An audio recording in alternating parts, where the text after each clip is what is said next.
तो क्या रूहानी सच में अपने कंपाउंड्री के एग्जाम तक बिना गुरु की मदद के पहुंच पाएगी, या फिर आखिरकार उसे उसी सहारे को अपनाना पड़ेगा जिससे वह अब तक दूर भागती रही है? कहानी अब ऐसे मोड़ पर आ खड़ी हुई है जहां जिद और जरूरत आमने सामने खड़ी है, और दोनों में से किसकी जीत होगी, यह देखना बेहद दिलचस्प होने वाला है। रूहानी बाहर से खुद को जितना मजबूत दिखाने की कोशिश कर रही है, अंदर से वह उतनी ही उलझी हुई है। उसका दिल और दिमाग जैसे दो अलग दिशाओं में खड़े होकर उसे खींच रहे हैं।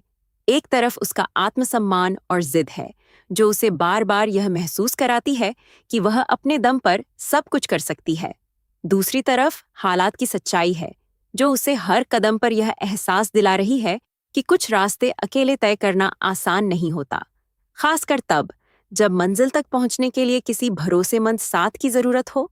वह बार बार खुद को यह यकीन दिलाने की कोशिश करती है कि उसे किसी की मदद की जरूरत नहीं है, और सबसे ज्यादा वह गुरु से दूरी बनाए रखना चाहती है। उसके मन में एक अजीब सा संघर्ष चल रहा है। एक तरफ वह गुरु से दूर रहकर खुद को मजबूत साबित करना चाहती है, और दूसरी तरफ उसका दिल जानता है कि गुरु का साथ उसके लिए कितना मायने रखता है। लेकिन अपनी जिद के आगे वह इस सच्चाई को स्वीकार करने से बचती रहती है। इधर गुरु भी सब कुछ समझ रहा है। वह रूहानी के चेहरे के पीछे छिपी बेचैनी को साफ पढ़ सकता है। उसे यह भी पता है कि रूहानी की जिद सिर्फ दिखावे की नहीं है, बल्कि उसके आत्मसम्मान से जुड़ी हुई है।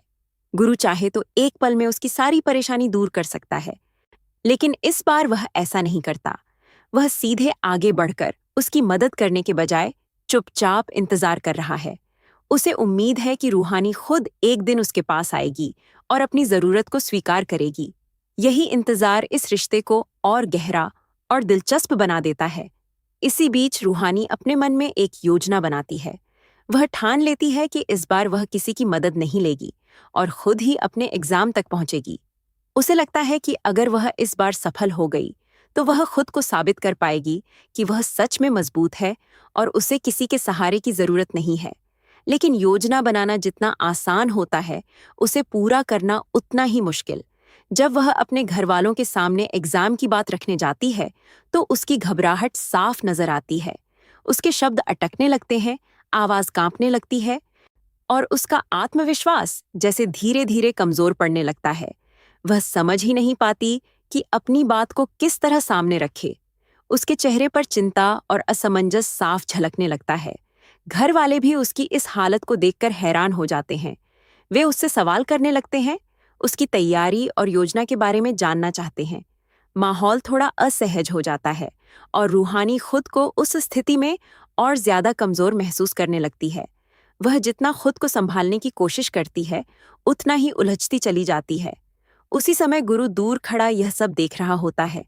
उसके चेहरे पर हल्की सी मुस्कान होती है, जैसे उसे पहले से ही पता हो कि आगे क्या होने वाला है।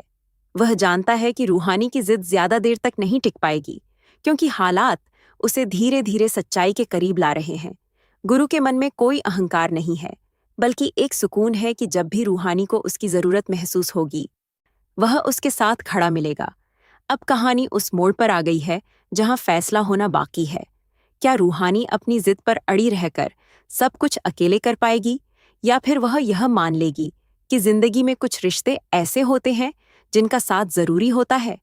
क्या वह अपने दिल की आवाज सुनेगी, या फिर अपने अहंकार को ही अपनी ताकत समझती रहेगी? इस बार बात सिर्फ एक एग्जाम की नहीं है। यह उस भरोसे की परीक्षा है जो दो लोगों के बीच धीरे धीरे बनता है। यह उस अहंकार की भी परीक्षा है जो इंसान को अपने ही लोगों से दूर कर देता है। और सबसे बढ़कर यह उस सच्चाई की परीक्षा है जो हर इंसान को एक न एक दिन स्वीकार करनी ही पड़ती है। आने वाला समय यह तय करेगा कि रूहानी अपने अंदर चल रहे इस संघर्ष से